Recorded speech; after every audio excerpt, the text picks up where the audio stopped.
If I was starting again today and wanted to invest in property in Australia, the first question I would not ask is, where should I buy? I wouldn't start with a hotspot list. I wouldn't look for the suburb that grew the most last year. And I definitely wouldn't buy somewhere simply because someone online said it was about to boom. I'd start with the investor, because one of the biggest mistakes I see in Australian property investment is people chasing a property first and then trying to build a strategy around it afterwards. I think it's completely backwards. Property isn't the goal. Property is simply one potential vehicle for achieving a financial goal. So in this video, I want to walk you through exactly how I would approach property investment in Australia today, from understanding what you're trying to achieve through to finance, ownership structure, market research, property selection, cash flow, due diligence, and what happens after settlement. And the first step has nothing to do with the property. Step one is understanding your goal. What are you actually trying to achieve? Maybe you want to retire in 10 years. Maybe you want to eventually replace part of your employment income. Maybe you want to build equity so you can purchase another property later. Maybe you're trying to create wealth for your family.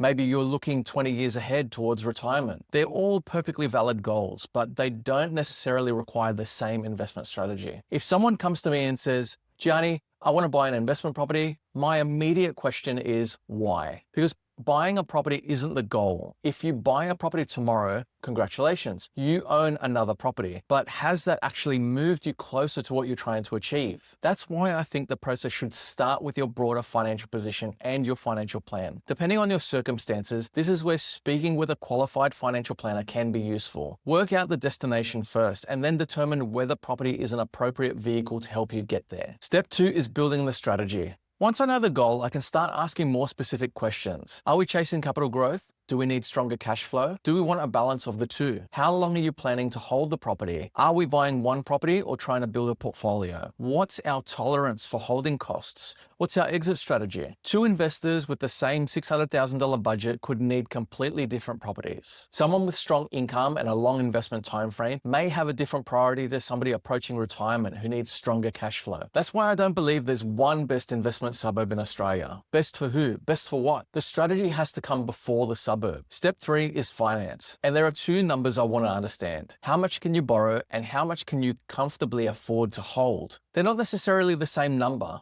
Just because a lender's prepared to lend you enough money to buy an $800,000 property doesn't mean an $800,000 investment property is appropriate for you. I want to know what happens after settlement. The hot water system fails, an air conditioner breaks, you have a vacancy period, insurances go up. Interest rates move, your personal circumstances change. What are the mortgage repayments? What's the expected rent? What are the council rates, insurance, property management, maintenance, strata costs if applicable, potential vacancy rates, potential vacancy periods, and what's happening when something goes wrong? Because eventually something will. A good investment strategy needs enough breathing room to absorb normal investment problems. That's why I think cash flow needs to be front and center. Capital growth can potentially create wealth over time, but cash flow gives you the ability to remain invested long enough to benefit from that capital growth. Step four is ownership structure. Before I buy anything, I want the appropriate professionals to consider how the property should be owned. In your personal name, joint name, trust, company, another appropriate structure, self-managed super fund. There's no universally correct answer. Different structures can have different taxation, lending, asset protection, and estate planning benefits. And this is where investors need to make sure the right professional is doing the right job. Your buyer's agent shouldn't be giving you tax advice. Your accountant shouldn't necessarily be selecting the suburb. Your mortgage broker has a different role altogether. Get the structure considered before you sign the contract rather than trying to fix it afterwards. Only now do I start asking where to buy. And when I research Australian property markets, I'm not simply looking for somewhere cheap. Cheap and undervalued are completely different things. A $350,000 property isn't automatically good value just because it's $350,000. There may be very good reasons why it's so cheap. What I'm trying to identify is a market where the underlying fundamentals appear stronger than the price suggests. I'm looking at population growth, employment, infrastructure investment, vacancy rates,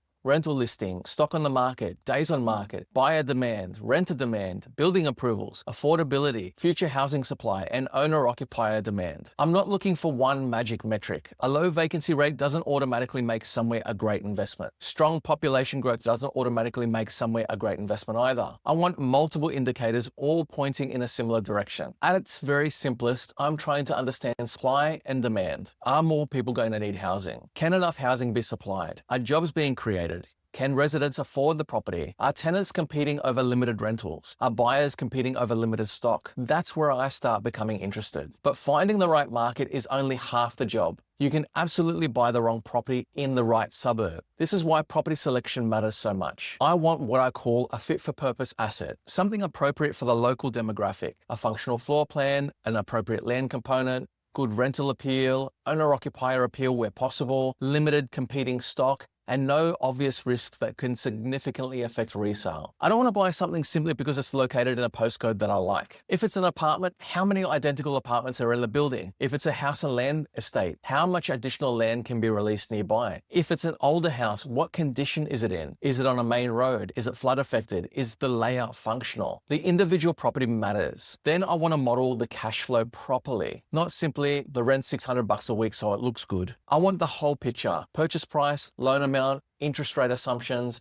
rent, council rates, insurance, property management fees, maintenance, vacancy, and strata where relevant. And then I want to stress test it. What happens if the rent comes in lower than expected? What happens if interest rates rise again? What happens if there's a $5,000 repair? What happens if the property is vacant for a few weeks? Can I still comfortably hold it? If the investment only works when everything goes perfectly, I don't think that's a particularly robust investment. Then comes due diligence. This is where I try to find reasons not to buy the property: building and pest inspections, contract review, flood mapping, bushfire overlays, zoning, easements, planning, insurance, comparable sales, rental appraisals, property manager feedback, strata records where applicable, specialist trades if something needs further investigation. The due diligence needs to be specific to the asset. A Queensland house has different risks to a Sydney apartment. An older property has different risks to a new property. You're potentially spending hundreds of thousands of dollars. This isn't the point where I'd try save a few $100s just by skipping an inspection. Then comes negotiation. I want to know genuinely what comparable properties have sold for, not what they're advertised for, what they've actually sold for. How recent are those sales? How similar are they? What condition are they in?